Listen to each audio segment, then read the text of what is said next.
I've talked a lot in the past about love, because it's another one of those things that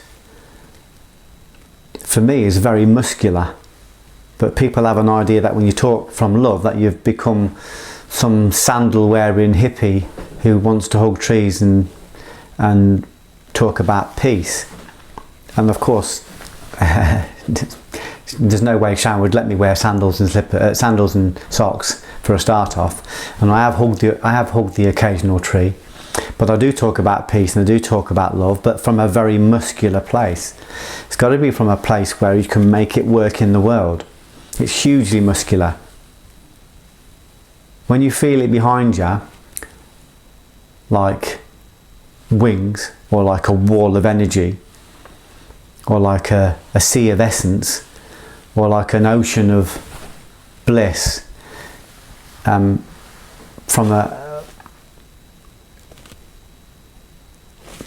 it's very difficult to find the words, because it's easier to feel it than it is to articulate it. But when you feel that behind you, the idea that it's a weak stance makes you giggle, it makes you laugh, because it makes, when people say that, when people's opinion is that love is a weak option, it tells you exactly where they are, it tells you exactly where they're thinking from. They're thinking from a place of intellect, they're thinking from a place of mind. Because when you feel love, it's what Ushaba says, it's like walking into the whole universe. It's like trying to take on the whole universe. It's like you've got 10 legions of energy and light behind you as protection. It's massive. You become impervious. So when I talk about love, I'm talking about working from a muscular place. I'm talking about love as a frequency, not love as an emotion. Love as an emotion is nice on Christmas cards and Valentine's cards, but I'm talking about love as a frequency. The poet Rumi says, love is not a subtle argument, the door there is devastation. And when I love that poem by Rumi, but when I hear it, and Rumi was one of the great Sufi poets, and when he died, people from the Muslim faith, people from the Christian faith, people from the Jain faith, people from the Sikh faith, people from every faith came to his funeral, because they all recognised the one Logos through him. But when he used to talk about the door there being devastation, I used to just think he meant that love was difficult, because we know that love can be difficult. But that's not what he was saying. He was saying that love is not a subtle argument, the door there is devastation. He's saying to access the frequency of love, we have to devastate mind. We have to make the mind subservient. We have to go through the base camp of mind to access the peak of love. And that's very difficult, because loads of people want to fuck about and wank about on the base camp and say, look at me, I'm on the base camp. And sometimes they're on the base camp and they say that it's the peak, but actually it's just the base camp. So the mind has to become subservient. The intellect has to be subordinate. It has to become the servant of this higher intuition. So the greatest thing I've learnt from love, and again I got this from Rumi, was that and I recognise this from my own life. He said every desire is a desire for the divine. Every desire is a desire for Logos. Every desire is a desire for love. Every desire is a desire for God. Every desire is a desire for purpose. Frankl called it logotherapy, the search for purpose. And of course, in the Old Testament, purpose was known as Logos. Logos was the name they used it was one of the names for God. It was one of the names for omniscience, omnipotence, omnipresence. But it was one of the names for this vast energy that we are part of. So, the reason it's so difficult to access the frequency of love is because everything below love has to become subservient. It has to die. It's what in the New Testament they call dying before you die. And people are terrified of that. They're terrified of letting go and surrendering. But the only way to access love is to surrender, you know, the bartering and the bickering and the intellect and the mind and the need for intellectual certainty and the need for intellectual definition and differentiation. It's letting go of all that. It's letting go of the intellectual certainty and having a divine certainty. Muhammad said a great thing. He said, if you took away all the veils now, every veil, my certainty would not increase. He was saying, because he's felt love, because he's felt Logos, there was no need for him to have any more proof. The knowing was the certainty, but it wasn't something that he could articulate. It wasn't something that he could display in a scientific exercise or experiment. It was just something that he knew. And I've felt exactly that same thing, a sense of knowing. So I was doing my black belt group the other week, and I'm working with some really great people, some very discerning people. And I said to them, I'll tell you what the secret is. And I learnt this a long time ago. People didn't come to my masterclass to learn self-defense, even though it said self-defense. They don't come to my black belt course to become black belts. They don't do business with me to make profit in business. And people don't come to my Christmas course with me and Peter to become better punchers. Everybody comes to you for the one thing only. It might have lots of labels on it, but they all come to you for love. They all come to you for Logos, or they come to you for alignment. They come to hear your story. How did you align? How did you find essence? They come to you for truth. When you realise that, then you've got the secret to business. So when you're running your martial arts class, it isn't about ticking boxes and making sure you've got all the right credentials in line and all that, which those things can be important, but it's not about that. It's not about being the best puncher in the world or the best kicker in the world, but that can help. It's about recognising why they're there. It's about knowing that when they turn up, your presence will connect them to their own presence and they will feel love. So they're all coming to buy love, or they're all coming to exchange love. Or if love is the wrong word for you, they're coming to exchange Logos. That's what everybody wants. So every desire is a desire for the divine. If we think they're coming to us for business, then we'll do all our bartering and we'll do all our tricks and we'll do play all our little games to try and get business, try and increase business. And I work with a massive amount of businessmen who are hugely discerning.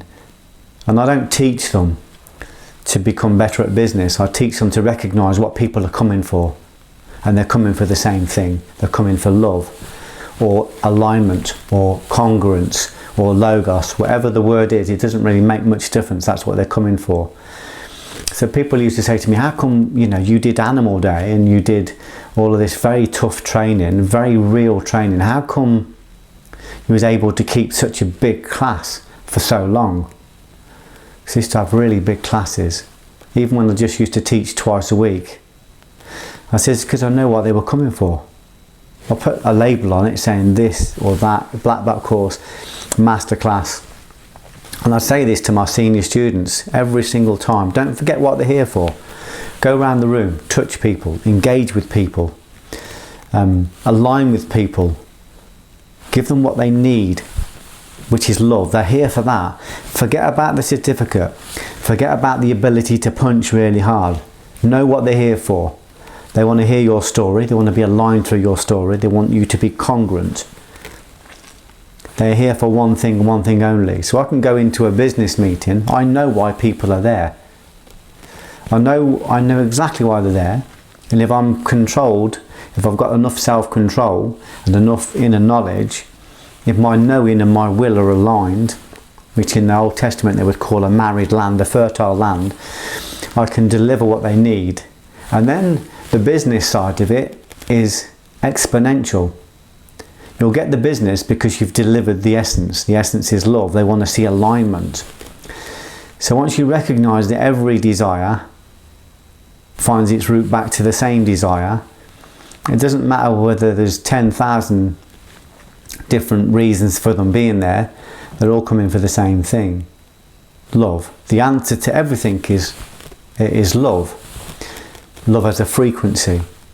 So if you read the Bhagavad Gita, or the Mahabharata, or the Srimad Bhagavatam, or the Vedas, or the Puranas, and you go back and there's 500,000 verses, and each of those verses are stories, and the stories are parables, and some of it's historical, some of it's parabolic, and it's basically saying, here are your problems. 500,000 problems. It made me laugh when I went through the Gita, and then I went through the Mahabharata, and then the Bhagavatam, and it said, these are your problems, here is the solution. The solution is the same. Krishna says, come to me. You have a problem, the answer is me. And what he's saying is, the answer is consciousness. Krishna represents consciousness. Consciousness represents awareness of what's already there, that which is love. We're just sat in this massive abundance of love, of logos. So we're saying, these are all your problems. The answer is love. So you work with people and they say, I've got this problem, and I say, have you got the truth? Have you got love? Have you got logos? Have you got the truth? Definitely got the truth. Then that's the answer.